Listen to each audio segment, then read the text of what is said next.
RCR, la red que comunica y une al Perú.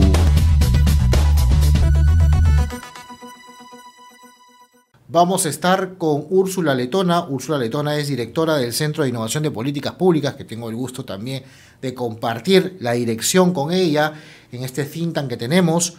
Y además, bueno, ella ha sido excongresista de la República, pero hay que decirlo, ayer estuvo en la presentación Populistas de Carlos Meléndez. Úrsula, muy buenas tardes, ¿cómo estás?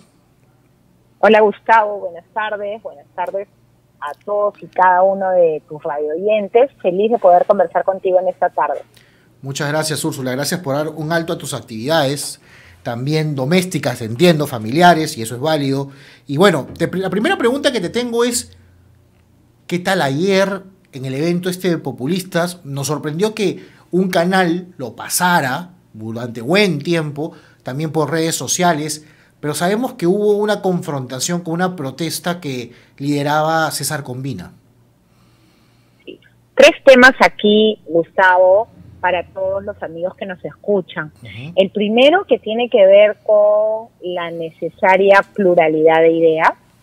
Yo quiero decirle a todas esas personas que me han escrito, que han expresado sus muestras de solidaridad por los agravios a los que todos hemos sido víctimas anoche, que gracias, yo creo firmemente en la pluralidad de ideas, y no lo creo hoy día, lo creo desde siempre.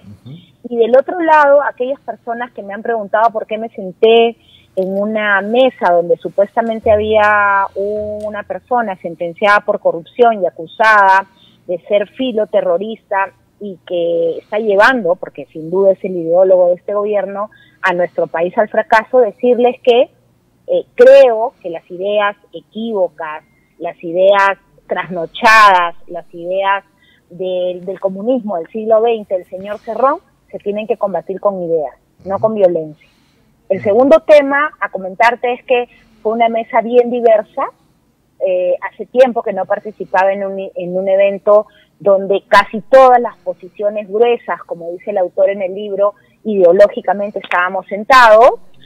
Y 3, creo que esos son los espacios donde hemos perdido presencia quienes somos oposición al gobierno, porque me considero oposición al gobierno. Creo que el gobierno del presidente Castillo es el peor gobierno que nos ha podido tocar. Creo que está destruyendo al país, y creo que el señor Cerrón tiene una altísima cuota de participación en esta catástrofe.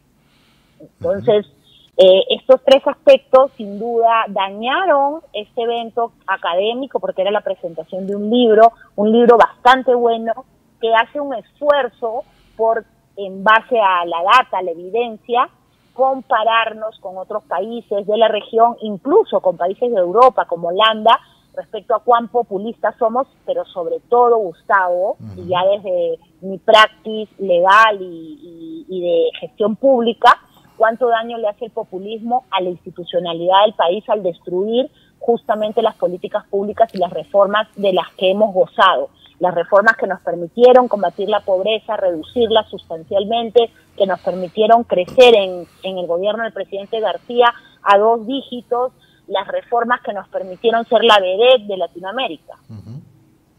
Creo que fue un espacio que se perdió para poder demostrarle, no solamente a las personas que estaban ahí, sino también aprovechar la cobertura mediática que, oh sorpresa, y ahí nadie dice nada, el señor Cerrón goza en los medios de comunicación. Porque ese es otro aspecto que hay que destacar. Hay muchos políticos, tú lo has dicho, esta manifestación de anoche estuvo liderada por el señor Combina, que ha retado públicamente al señor Cerrón a debatir. En ese momento no sé si no sabía que el señor era un sentenciado por corrupción o que tenía estas graves acusaciones como hoy, pero cuando él lo invitó a debatir sí valía, pero cuando uno va a un evento académico no vale. Creo que ahí es donde hay que tener claro qué límites tenemos y sobre todo qué mensajes transmitimos.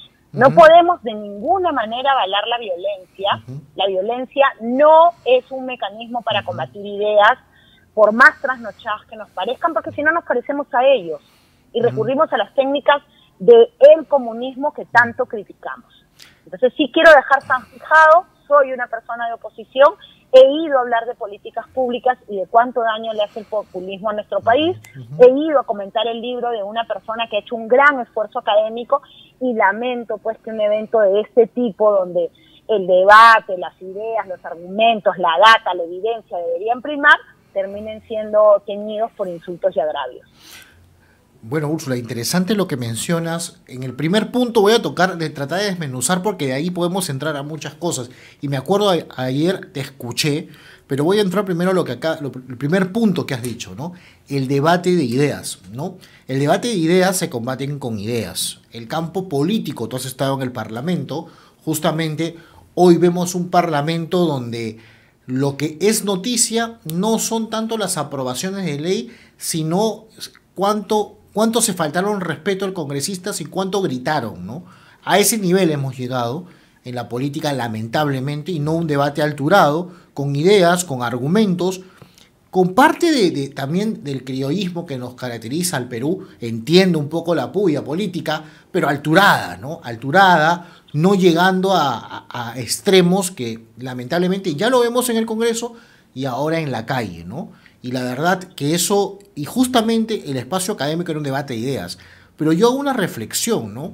Curiosamente, espero que ahora no te tilden de pro castillista o pro gobierno, porque increíblemente sí, ayer me decían, ¿cómo puedes estar del lado de Cerrón, congresista? ¿Cómo puede avalar un terrorista? Oye, un momentito, yo juramenté cuando asumí el cargo de congresista para que nunca más el terrorismo tenga cabida en nuestro gobierno y en nuestro Perú. Y segundo, mi posición ha sido frontal y directa contra el comunismo, contra sus ideas trasnochadas. Entonces, sí ha sido una muestra bien bizarra de cómo es que la falta de información puede interrumpir o puede interferir en la percepción de las personas. Es interesante lo que acabas de mencionar, pero también cabe recordar, no me siento orgulloso de esto, pero bueno, cómo manipularon en el mes de febrero, acuérdate, donde participamos nosotros un taller que hicimos para diversos congresistas y Exacto. Un cierto medio que hoy dice que tiene audios de Bruno Pacheco, nos vendieron una narrativa de que era un cónclave golpista, burlándose de los nazis, que después Aníbal Torres dijo, ofendiendo al pueblo alemán con los nazis, y el nazi era en ese momento el señor Georg Denner, que es de la Fundación Friedrich Naumann, que ya no trabajamos con ello, entendemos la situación y la respetamos, aunque no la compartamos en muchas cosas, pero bueno, es parte de la democracia. Entonces, creo que la gente se olvida a veces de los espacios que tenemos que tener cada uno y que el debate de ideas se dan en estos lugares, creo yo, ¿no? Y que hay que tener apertura, hay que saber ser plural, porque de esa pluralidad es donde generan los consensos.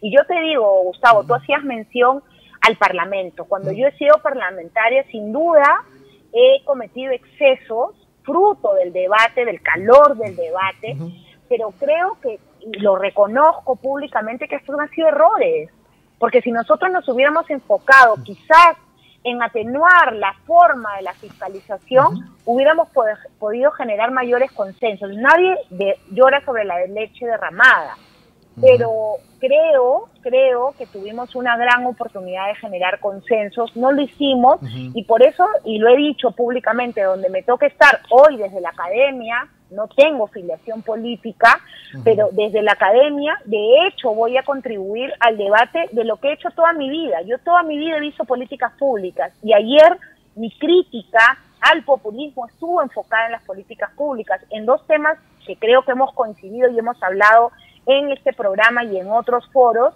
sobre dos temas fundamentales para el Estado peruano, la salud y la educación. La salud, y mira, irónicamente Cerrón es médico, formado en el extranjero, en Cuba, y ha tenido la oportunidad de ver el tema de atención primaria. ¿Qué nos han traído como propuesta en Perú Libre? Nada. Igual, el profesor Castillo, miembro del Magisterio, presidente de la República, ¿qué ha hecho por la reforma del Estado peruano en materia de educación? Nada. Mucha expectativa generó el profesor Cadillo, lo cambió por temas políticos, y desde ese día no hemos vuelto a hablar de reformas en materia educativa, cómo usamos las tecnologías de la educación, cómo hacemos que los directores asuman los liderazgos, cómo hacemos para que ese 500.000 de chicos que se ha quedado sin estudiar, que ha desertado, vuelva a insertarse al sistema educativo, y miles de temas que tú de hecho conoces más que yo. O cómo hacemos que el sector salud, el sector primario, que es la columna vertebral del Estado peruano en materia de salud pública, como dice la OCDE, pueda ser parte de una reforma integral. Yo no he visto nada, ayer lo dije, no se oye padre, son no solamente todos los ministros o la gran mayoría tiene graves cuestiones referidas a temas de corrupción, de delitos graves, sino que además son sumamente ineficientes, están destruyendo la precaria institucionalidad del Estado peruano y las instituciones en general.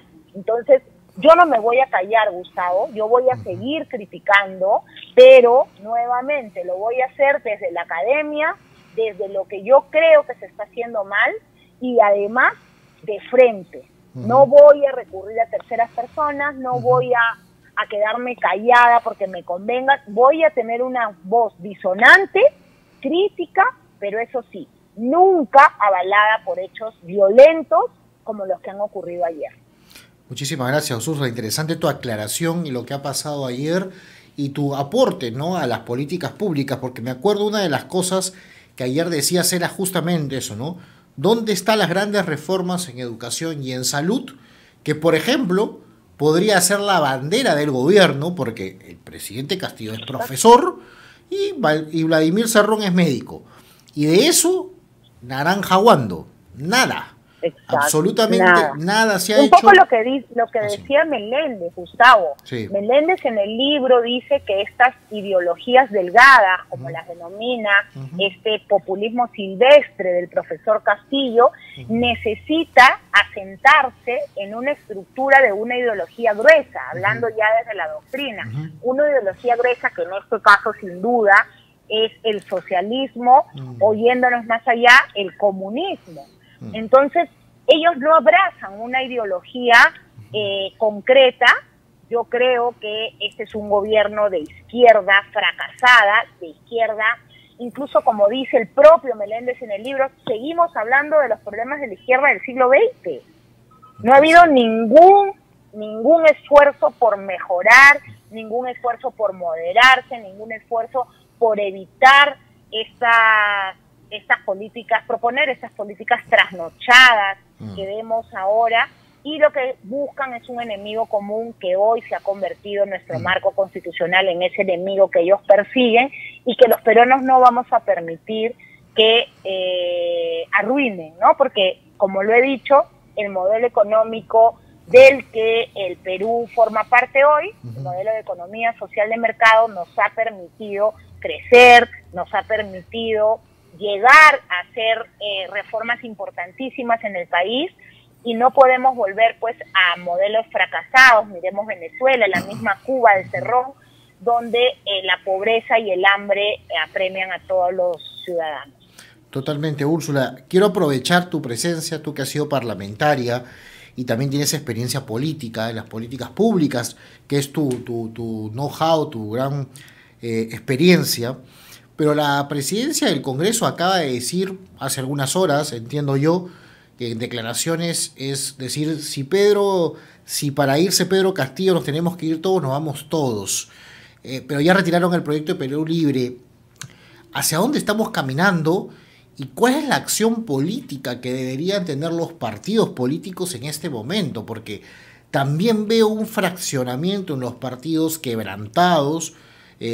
Lo digo por conocimiento mutuo propio, lo que me está pasando a mí particularmente dentro de la Municipalidad Metropolitana. Lamentablemente, espero que entre ellos se solucionen sus problemas. Hablo de Acción Popular y hago todos los votos para que realmente se solucione el problema. Pero ¿qué está pasando? ¿Cuál es la acción política de los partidos ante esta situación donde el Parlamento y el Ejecutivo al parecer están entrampados en una lucha que a nadie beneficia? Sí, yo he escuchado hoy día las declaraciones de la presidenta del Congreso y como siempre se lo he dicho, le manifiesto mi absoluta solidaridad. Ella también ha sido víctima de actos de violencia extrema por su posición política y supongo también por su condición de mujer que lidera la oposición, porque es el poder del Estado que le está haciendo frente a este comunismo del gobierno. Creo que el Congreso debe volver a su esencia, que es el Parlamento, el poder hablar, el poder debatir políticas públicas que hagan que efectivamente los ciudadanos lo sientan cerca. Un ejemplo, creo, bastante rescatable de este Congreso es lo que está haciendo la Mesa de Jóvenes Parlamentarios. Hay que mirar ese esfuerzo de la Mesa de Jóvenes Parlamentarios, un esfuerzo orientado a, más allá del tema partidario, generar políticas públicas comunes en pro de los peruanos. Entonces, sí creo que ese es un ejemplo que deberían mirar y los partidos políticos tienen necesariamente que accionar. Yo veo más que una fracción en los propios partidos, porque eso ya data de bastante tiempo, creo que es un silencio que puede terminar siendo hasta cómplice. No veo a los líderes políticos hablar, no veo nuevos liderazgos que nos permitan pensar que esta situación va a cambiar. Pensé y creo, lo sostengo y lo repetí ayer, que la invitación del Perú a la OCDE es una oportunidad para que los parlamentarios y el Poder Ejecutivo se pongan a trabajar políticas públicas que generen consensos, que solucionen la vida a los peruanos en general y no que hagan pues toda esta división cada vez más marcada y polarizada de peruanos contra peruanos. Cierro con esta pregunta. Pedro Castillo ha tenido un gabinete no bilateral con el hermano país del Ecuador. El presidente Lasso, hasta por TikTok, invitando a que los empresarios vengan a su país para poder invertir y generar mayor riqueza. Pedro Castillo dando discursos de la Asamblea Constituyente. ¿Qué habrá conversado en esa reunión? Me pregunto yo. ¿Qué crees tú? Es una reunión, es una foto bien gráfica, ¿no, Gustavo? Porque por un lado el presidente Lasso, que promueve la inversión privada, que incluso en el caso de Perú acaba de implementar la reforma agroexportadora idéntica, o sea, no se ha cambiado ni una coma de lo que tenía el Perú y que nos permitió crecer en la frontera agrícola y grandes cifras de agroexportación, versus el profesor que no abraza ninguna ideología, que tiene este gobierno errático, este gobierno con gravísimas acusaciones de corrupción, y creo que eso es lo que finalmente estamos trasladando al mundo respecto de lo que es el Perú, y estoy convencida que eso no es el Perú, no es el Perú que conocemos, no es el Perú que queremos, no es el Perú que necesitamos. Así es verdad.